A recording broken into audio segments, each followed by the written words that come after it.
Did you know that most comic creators are making decisions on their creative for the wrong reasons and for the wrong people without even realizing it? And it's not just making their comic worse, it's reducing their enjoyment of making their comics in the first place. And if that sounds like you, then stick around, because in this video, I'm going to show why that is, what you can do about it, and how changing the way that you think about your comic is going to make it easier and more enjoyable to make. And if you're new, I'm John, a comic creator from the UK, and you're a comic creator who just wants to finish their comic. And that's exactly what this channel is for, so don't forget to subscribe. I'm going to open with this, and if there's nothing else that you remember from this video, then remember this. Your tribe is not your audience. It took me several years to understand this, but as soon as I did, it was like a light bulb going off in my head. I run a Discord, which you can join for free if you want. The link is in the description of this video. And in this Discord, we have comic creators. Very good, very diverse and creative comic creators. They are my tribe. They feel similar things to me. We go through similar challenges and we have similar goals. But the people in my Discord are not my audience for my comic. And that's a really important distinction to make, because if you get this wrong, it can actually warp the decisions that you're making for your own comic. You might be creating your comic for the wrong audience. Now, one of the blessings of being in a Discord community like mine is that watching other people's comics develop as they're creating them is extremely inspiring and wonderful. It makes you want to work on your comic even more when you see other people working on theirs. However, with that blessing comes a curse, and that curse is the curse that we all carry, which is the curse of comparison. You don't have to look at another comic that has a similar style or similar genre or similar themes to yours for this curse to mess with your head. Just the fact that one person is producing high quality work that you perceive to be better than yours is enough for you to look at your comic completely differently. For example, maybe that page that you were proud of before, you're slightly less proud of now because you've seen what Bob has posted in the chat. This is your tribe influencing how you see your own work. And when you work on your comic next, what started as inspiration and encouragement turns into you thinking that suddenly your previous decisions are not good enough. So you start to overcomplicate your panels by adding increasingly difficult perspectives, or you start to over-render your line drawings because you've seen the work of others where they do a similar thing. Or you start adding an additional layer or two of color into your work because you've seen somebody else who is very talented with color do the same for theirs. And now in comparison, your work looks flatter and less inspiring and less professional.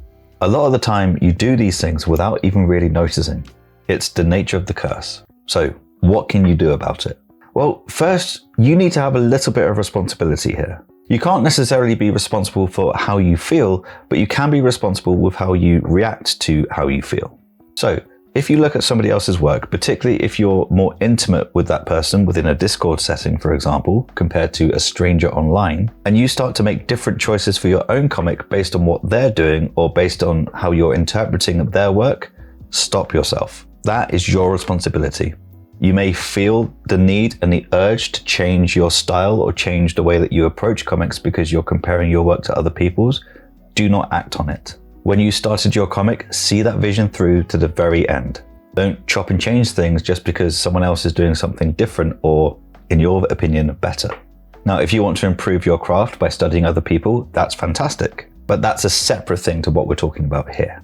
Another thing that you should be able to do and you should be responsible for is being able to interpret critiques. If you're not good at interpreting critiques or you've never even thought about that before, I don't blame you. Most people are not taught how to judge critiques or how to interpret critiques or how to act on critiques. And to be fair, a lot of people aren't really taught how to give critiques either. Everything that I've spoken about up till now has been somewhat passive. It's been about your feelings that just kind of happen automatically. And it's been about you looking at other people's work and kind of reacting emotionally. Totally normal, totally justifiable. But now we're going to talk about the more active side of this.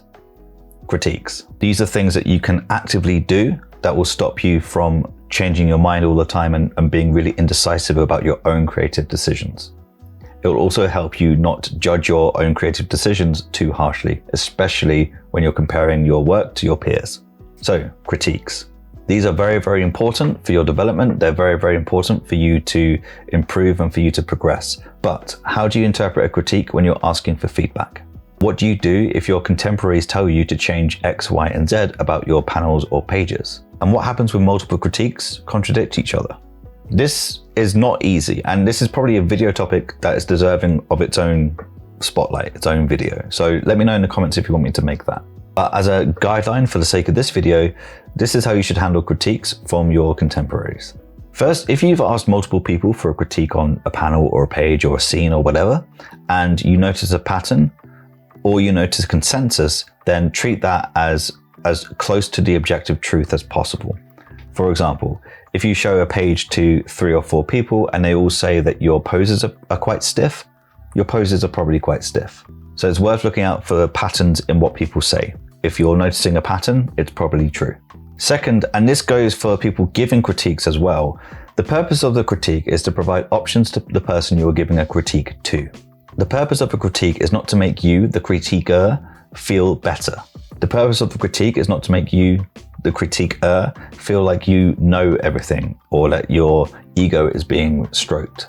And the purpose of a critique is not an excuse for you to be overly judgmental or give somebody tough love. So that means for you, the person receiving the critique, if you do not understand what is being said to you, what is being advised to you, you need to ask them to clarify.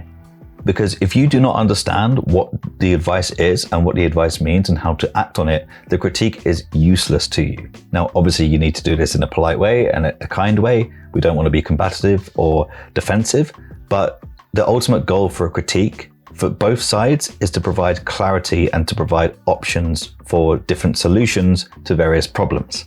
Comics are hard and critiques are there to make them slightly less hard.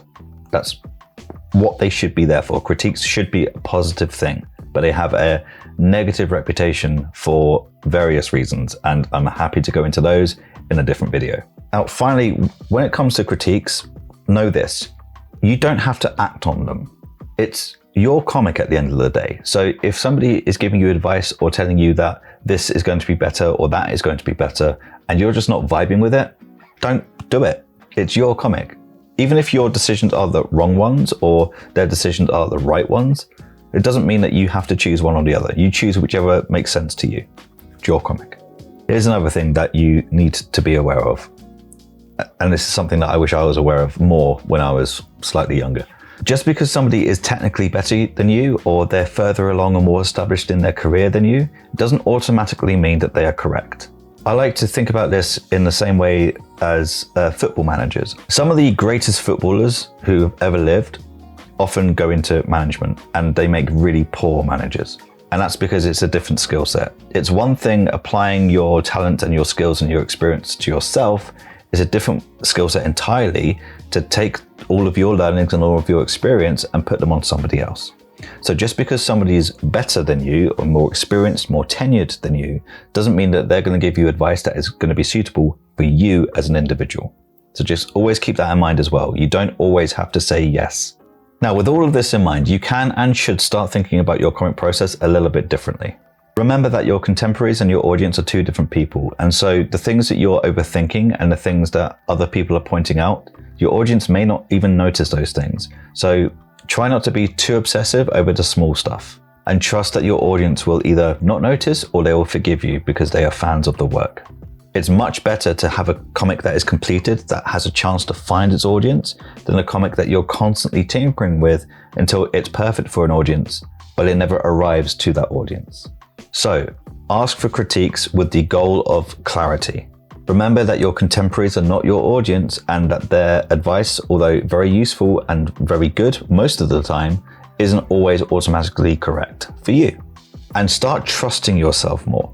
You are the most intimate person and the most knowledgeable person when it comes to your comic. So if you want to make a decision, even if that decision later on turns out to be the wrong one or turns out to be the worse one in comparison to other decisions you could have made, trust yourself and learn to just go with whatever it is you're thinking and feeling in that moment. Sometimes you just have to trust your own creative output, not rely on other people to tell you what is correct and what is not correct. So if nothing else, remember that 1, your tribe is not your audience, and 2, trust your own creative output. Trust your own creative instincts, trust your own creative decisions. Easier said than done, but start doing it today, because otherwise you can just be completely paralyzed by indecision and having no confidence in your own self. And if you feel that you're constantly waiting for yourself to be ready, or you're constantly waiting for the stars to align before you actually either start your comic or progress with it after a period away, then watch this video next, because I'll show you exactly why you're ready right now.